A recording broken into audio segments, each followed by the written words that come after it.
Chapter 17 A Nice Surprise.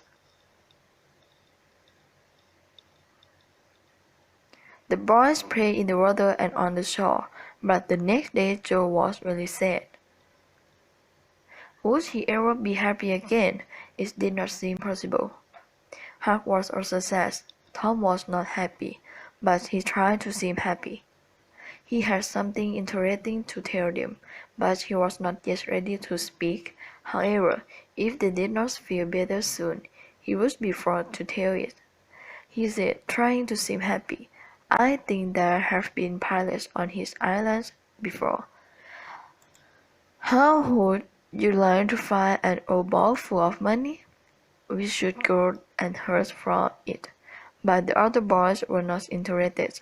Joe said, "Boys, I want to go home.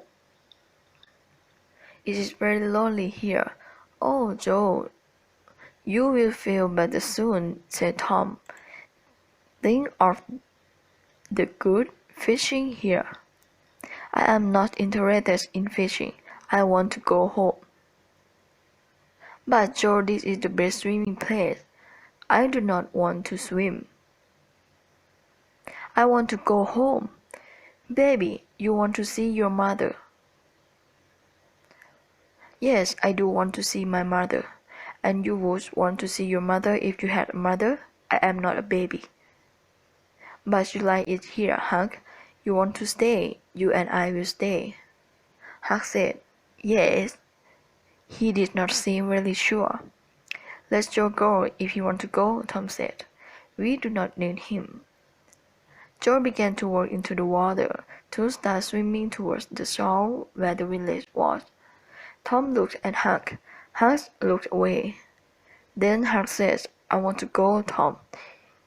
"We can go, Tom, can we?" "I won't. You can go. But I am going to stay." Huck started to walk sadly away. Tom felt a strong desire to follow.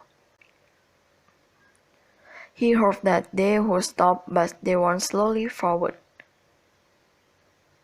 Suddenly Tom knew that it had become really lonely and quiet. He ran after the other boys, shouting, "Wait, wait! I want to tell you something." They stopped and turned, and he began walking into the water towards them.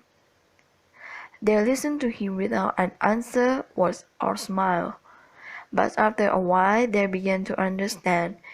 Then they shouted with joy. They said that he should have told them his plan sooner.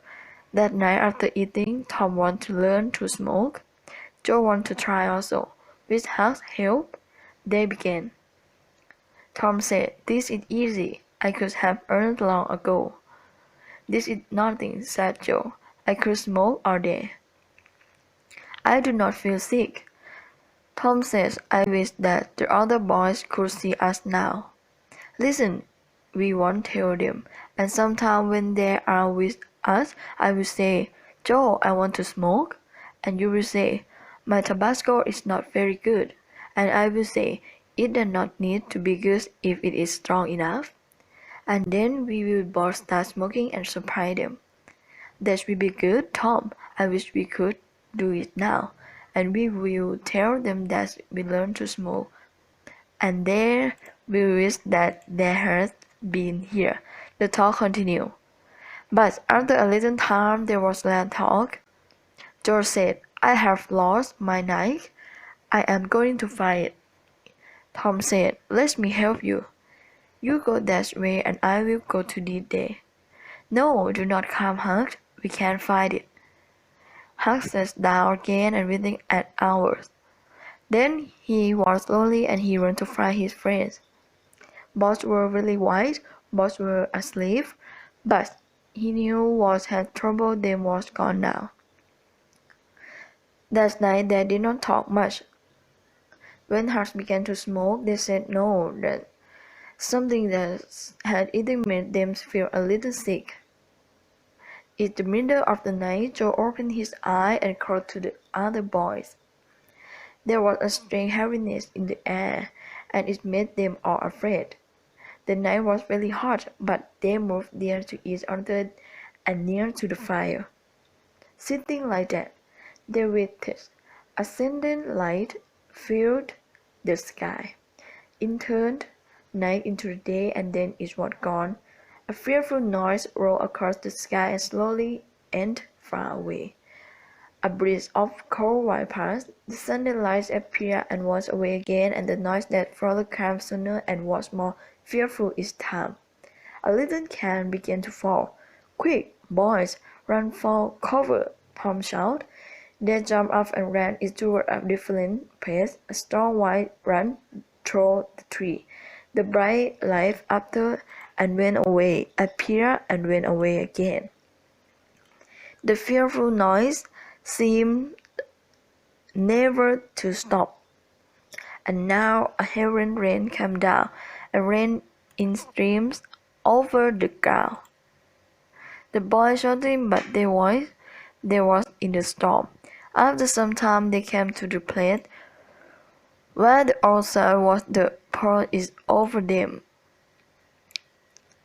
It was a wild night for these boys. The wind caused all souls and carried it away. The storm increased until they felt that it might carry the islands away. But the storm grew weaker and weaker, and peace returned.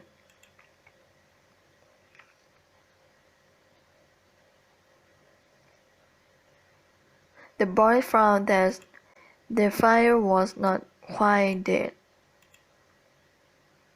They put small wood on it, making it burn brightly again.